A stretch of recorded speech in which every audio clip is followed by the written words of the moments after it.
Good evening মই doctor Dipankar আশা কৰোঁ আপোনালোক সকলোৱে ভালে আছে আজি আমি আৰু এটা স্কিনৰ বেমাৰৰ বিষয়ে তেনেকৈ ডিছকাশ্যন কৰিম এই বেমাৰটো অতি কমন হয় আৰু চিলড্ৰেন বা স্কুল গোয়িং চিলড্ৰেনবিলাকৰ বডিত এই বেমাৰটো তেনেকৈ বেছি কমনলি দেখা যায় সাধাৰণতে এজ ব্ৰেকেটটো বুলি ক'লে আপোনাৰ ধৰক বিল' 10 ইয়াৰ্ছৰ চিলড্ৰেনবিলাকৰ এই বেমাৰটো বেছি কমনলি তেনেকৈ দেখা যায় বেমাৰটোৰ নাম হৈছে মলাস্কাম কণ্টাজিঅ'ছাম মলাস্কাম কণ্টাজিঅ'ছাম বেমাৰটোৰ মানে লক্ষণটো কি হয় আপুনি কেনেকৈ আইডেণ্টিফাই কৰিব বেমাৰটো বা আপুনি কেনেকৈ চিনাক্তকৰণ কৰিব এই বেমাৰটোত সাধাৰণতে কিছুমান সৰু সৰু গুটিৰ নিচিনা তেনেকুৱা ফৰ্ম হয় গুটিবিলাক মানে খুব ষ্ট্ৰাইকিং হয় খুব কেৰেক্টাৰিষ্টিক তাৰ কালাৰটো হোৱাইট হ'ব পাৰে বা পিংকিছ হ'ব পাৰে বা অলপমান পাৰ্পলিছ টাইপৰ হ'ব পাৰে বা স্কিনৰ কালাৰ নিচিনা হ'ব পাৰে আৰু সেই যিটো গুটি গুটি থাকে সেইটো একদম মুকুতাৰ নিচিনা হয় মানে আপুনি সেই মুকুতাৰ যে মালা পিন্ধে সেইটো একদম যেনেকুৱা এটা পাৰ্ল দেখিব যেনেকুৱা হয় সেনেকুৱা টাইপৰ হয় আৰু তাৰ যিটো কেন্দ্ৰ থাকে তাৰ যিটো চেণ্টাৰ থাকে সেই চেণ্টাৰটো মানে অলপ আম্বিলিকেটেড বা অলপমান ইণ্ডেণ্টেশ্যন এটা থাকে বা এটা ডিম্পল থাকে মানে তাৰ ভিতৰত আপুনি এটা হোল টাইপৰ এটা আপুনি দেখিব বা এটা ধৰক ক্ৰেটাৰ এটা আপুনি তেনেকৈ দেখিব তাৰ ভিতৰত আৰু কেতিয়াবা কিছুমান পেচেণ্টৰ সেই হোলটোৰে হোৱাইট টাইপৰ ফ্লুইড কিছুমানো ওলায় কিন্তু সেইটো ইমান কমন নহয় ক'বলৈ গ'লে মানে একদম পাৰ্লি হোৱাইট মুকুতাৰ নিচিনা কিছুমান সৰু সৰু গুটি কিছুমান আমাৰ বডিত তেনেকৈ ডেভেলপ হয় আৰু সেই গুটিবিলাকৰ চাইজটো সাধাৰণতে 2 to 5 মিলিমিটাৰমান হয় আৰু আমাৰ মানে ফেচত হয় কমনলি আইলিডত হ'ব পাৰে লিপছত হ'ব পাৰে বা আমাৰ মুখৰ চাৰিওফালে হ'ব পাৰে পেৰিঅৰেল এৰিয়া তাৰ লগতে নেকত হ'ব পাৰে এক্সট্ৰিমিটিজত হ'ব পাৰে মানে আপাৰ এক্সট্ৰিমিটি মানে আমাৰ ধৰক হাত ভৰি এইবিলাকত আৰু জেনাইটেল এৰিয়াত হ'ব পাৰে আৰু ধৰক আমাৰ এনাছৰ চাৰিওফালৰ এৰিয়াটোত মানে পেৰিএনেল এৰিয়াত তেনেকৈ হ'ব পাৰে এইটো বেমাৰটো হয় মানে কিহৰ পৰা এটা ভাইৰাছৰ পৰা হয় সেই ভাইৰাছটো পক্স ভাইৰাছ বুলি কয় আৰু সেই পক্স ভাইৰাছটোৰ এটা জেনাছ থাকে জেনাছটো মলাস্কি পক্স মানে জেনাছটোৰ নামটো মলাস্কি পক্স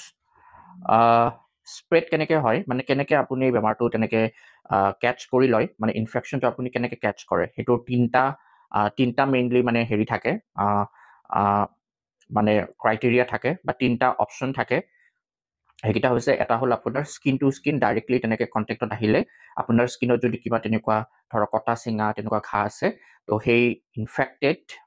ইনফেক্টেড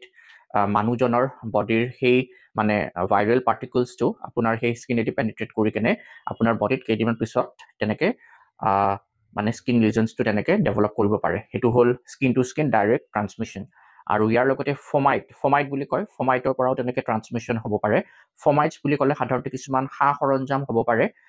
যিবোৰ হয়তো সেই ইনফেক্টেড মানুহজনৰ সেই মানে লিজেন্স মানে য'ত মানে সেই মলাস্কাম কণ্টাজিঅ'ছাম আছিলে সেইটোৰ কণ্টেক্টত আহিছিলে সেই সা সৰঞ্জামখিনি আৰু তাৰপিছত সেই একেই সা সৰঞ্জামখিনি আপুনিও তেনেকৈ ব্যৱহাৰ কৰিছে তো সেনেকৈ আপোনাৰ ফমাইট ট্ৰান্সমিশ্যন হ'ব পাৰে আৰু একদম লাষ্টতো সাধাৰণতে এইটো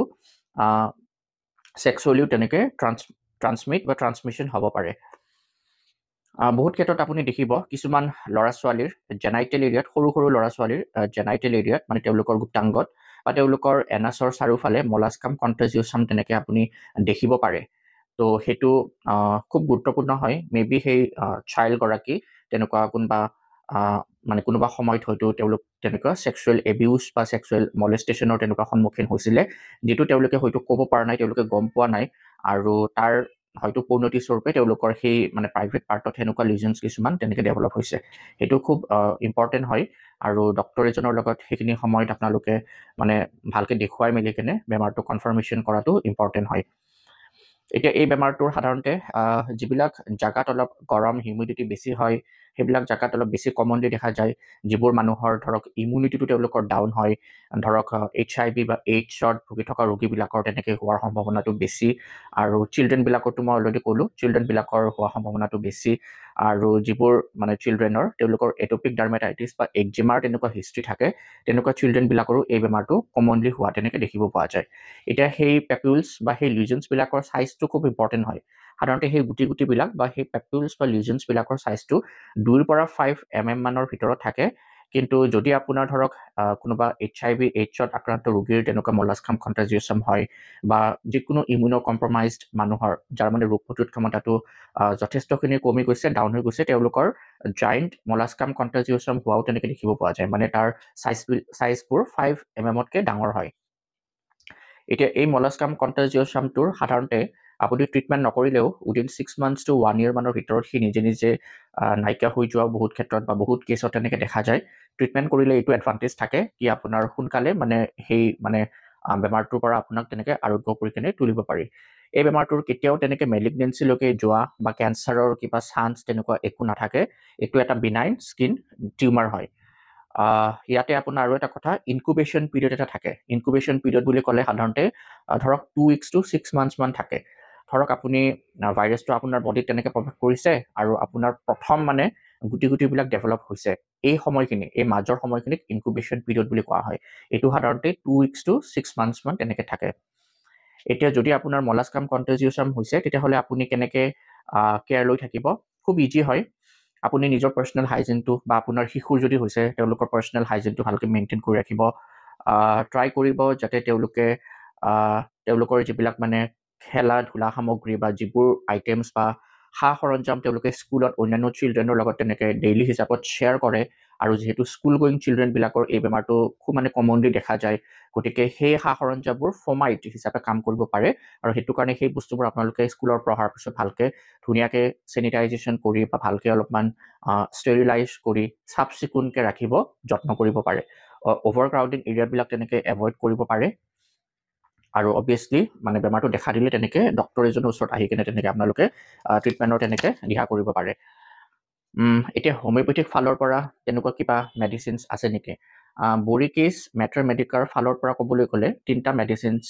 দিয়া আছে। এটা হৈছে কেলকেৰিয়া আৰ্চ, এটা হৈছে আপোনাৰ ব্ৰমিয়াম আৰু এটা হৈছে চাইলেচিয়া। আৰু ৰবিন মাৰ্ফিজ মেট্ৰমেডিকা মতে এই 3টা মেডিচিনৰ উপৰিও নেট্ৰামিউৰ আৰু থুজা মেডিচিনছটো তেনেকৈ মেনশ্যন কৰা আছে। আৰু ক্লাৰ্কছ মানে মেট্ৰমেডিকাত আপোনাৰ কেলকেৰিয়া কাৰ্ব আৰু চাইলেচিয়া এই 2টা মেডিচিনছ তেনেকৈ মেনশ্যন কৰা আছে। তো এইখিনিয়ে হৈছে সাধাৰণতে কমনলি ব্যৱহাৰ কৰা হোমিঅ'পেথিক থেৰাপিউটিক্স। আৰু হোমিঅ'পেথিক মেডিচিনছ কৰিলে আপোনাৰ ইমিউনিটিৰ ওপৰত বেছ কৰি কেনে মেডিচিনছখিনিয়ে কাম কৰে। আপোনাৰ ভাইটেল ফ'ৰ্চ বা ইমিউনিটি ছিষ্টেমটো বঢ়াই দিয়ে আৰু সেই ভাইৰাছটো তেনেকৈ আপোনাৰ বডিত তেনেকৈ যিটো থাকিব পৰা এনভাইৰমেণ্ট সেইটো তেনেকৈ সেই ভাইৰাছটোৰ এগেইনষ্টত কৰি দিয়া হয়, যিটো পৰিৱেশত মানে সি থাকিব নোৱাৰে। It becomes very hostile for the virus to thrive in that environment and ultimately বা ইভেঞ্চুৱেলি সম্পূৰ্ণৰূপে বেমাৰটোৰ পৰা তেনেকৈ মুক্তি পাই যায়। তো আপোনালোকে তেনেকুৱা আপোনালোকৰ বডিত বা আপোনালোকৰ শিশুৰ বডিত এনেকুৱা মানে লক্ষণ পাতি বা এনেকুৱা চাইন এণ্ড চিমটম দেখিলে সোনকালে ডক্তৰ এজনৰ ওচৰত আহি কেনে, হোমিঅ'পেথিক ডক্তৰ এজনৰ ওচৰত আহি কেনে তেনেকৈ ট্ৰিটমেণ্টৰ মানে ইনিচিয়েশ্যন ল'ব পাৰে। আৰু এটা টিপছ হিচাপে মই এইটো ক'ব খোজোঁ যে আপোনালোকে ইচিং কৰাৰ পৰা অলপ দূৰত থাকিব। কাৰণ ইচিং কৰি থাকিলে আকৌ নতুনকৈ তেনেকৈ লিজনছ কিছুমান আকৌ তেনেকৈ ডেভেলপ হয়, যিটো মেডিকেলি কুবনাৰাইজেশ্যন বুলি কোৱা হয়। তো আশা ৰাখিছোঁ এই কথাখিনি আপোনালোকক হেল্প কৰিব। কিবা কুৱেৰিজ থাকিলে তেনেকৈ কমেণ্ট বক্সত তেনেকৈ দিব পাৰে। Thank you so' much.